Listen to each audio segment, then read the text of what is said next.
আব্দুল আউয়াল আপনি লিখেছেন, বিভিন্ন কোটার কারণে মেধাবীদের চাকরি পেতে সমস্যা হয়। কোটা থাকা শুরুতে দৃষ্টিকোণ থেকে ন্যায়সঙ্গত কিনা?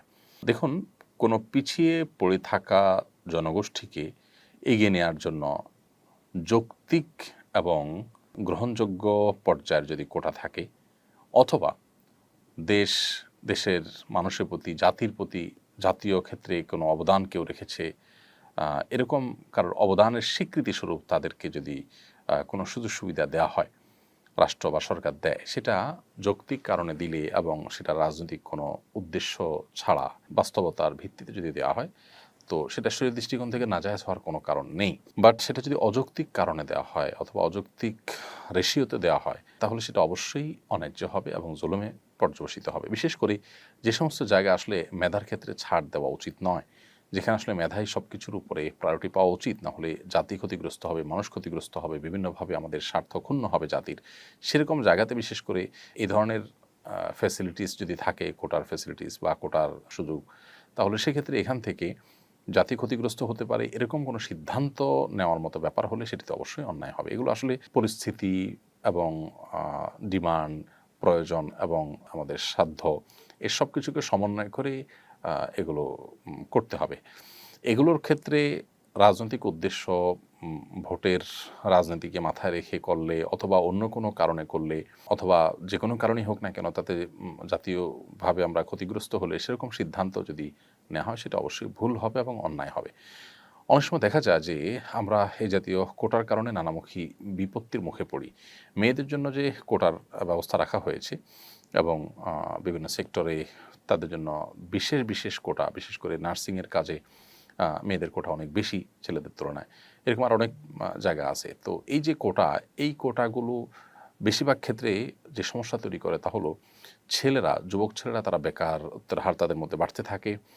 মেয়েদের, তাদের স্বকীয়তা বজায় রেখে মেয়েরা মেয়েদের অঙ্গনে কাজ করবে, ইসলাম সেটাকে নিষেধ করে না।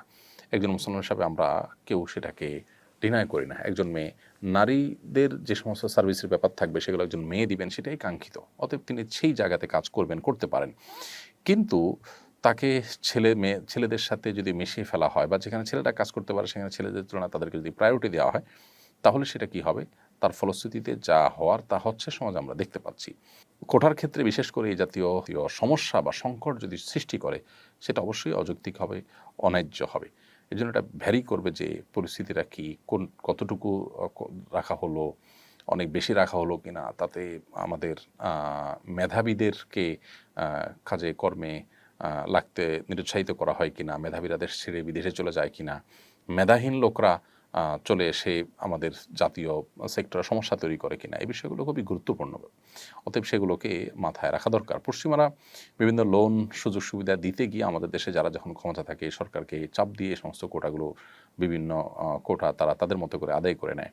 নারীর ক্ষমতায়ন, এসডিজি গোল, নানা রকমের মুখরোচক স্লোগান দিয়ে তারা এই জাতীয় বিষয়গুলো সাধারণত পেড়ে থাকে এবং এই সুযোগ সুবিধাগুলো তারা আদায় করে নিয়ে থাকে। তো এই বিষয়গুলোতে আমাদের আরও দায়িত্বশীল হওয়া উচিত এবং আমাদের মেরুদণ্ড শক্ত থাকা উচিত যে বিদেশিদের চাপে আমরা সব কিছু করে ফেলবো। আমাদের সংস্কৃতি, আমাদের ধর্মীয় দৃষ্টিভঙ্গি, এদেশের মানুষের যে কালচার, তার সবগুলোকে বৃদ্ধাঙ্গুলি দেখিয়ে শুধুমাত্র বিদেশিদের চাপেই আমরা একটার পর একটা কোটার খড়গ যদি আমরা দিতে থাকি, তাহলে সেটা অনেক ক্ষেত্রেই আমাদের অচলাবস্থা তৈরি করবে এবং অনেক ক্ষেত্রে আমাদেরকে সংকটের দিকে নিয়ে যাবে। বিশেষ করে মেধাবীরা নানা কারণে এমনিতে দেশে থাকছে না, তরুণরা চলে যাচ্ছে দেশের বাইরে। এরা যদি এভাবে চলতে থাকে, তাহলে সেক্ষেত্রে নিশ্চয়ই সেটা আমাদের কারোর জন্য ভালো কিছু বয়ে আনবে না। অতএব মৌলিকভাবে আমি শরিয়ার দৃষ্টিকোণ যদি বলি, তো একজন পরিবারের কর্তা যেরকম তার পরিবারের সদস্যদের মধ্যে কোনো একজন পিছিয়ে আছেন, তাকে এগিয়ে নেওয়ার জন্য বিশেষ কোনো সুবিধা দিলেন, এটা যেরকম নাজায়েজ নয়, অতএব রাষ্ট্রীয়ভাবে রাষ্ট্র যারা পরিচালনা করছেন তারা কোনো ক্ষেত্রে কোটা ব্যবস্থা রাখলে সেটা নিষিদ্ধ নয়। বিশেষ করে যখন কেউ রাষ্ট্রের প্রতি কোনো অবদান রেখেছেন, তাদেরকে স্বীকৃতিস্বরূপ কোনো কোটা দেওয়া হলো, কোনো সুবিধা দেওয়া হলো, এই সুবিধাগুলো দেওয়া অন্যায্য নয়। কিন্তু এটার রেশিওটা যেন যৌক্তিক হয়, অযৌক্তিক না হয়। বিশেষ করে যে সমস্ত জায়গায় মেধার ক্ষেত্রে কোনো ছাড় দেওয়া উচিত না, সে সমস্ত ক্ষেত্রে কোটা যথাসম্ভব না রাখা, এই বিষয়গুলো আসলে অবস্থা এবং পরিস্থিতির উপরে ভিত্তি করে এগুলোর বিধান শরিয়ার দৃষ্টিকোণ থেকে আসবে। এখানে অসৎ উদ্দেশ্য যদি কাজ করে, রাজনৈতিক টার্গেট, লক্ষ্য যদি কাজ করে, জাতির ক্ষতি হোক আর লাভ হোক, তাহলে সেক্ষেত্রে সেটা যে অন্যায়, সেটা যে গুনাহের কাজ হবে, সেটি বোঝার জন্য পণ্ডিত হওয়ার প্রয়োজন নেই।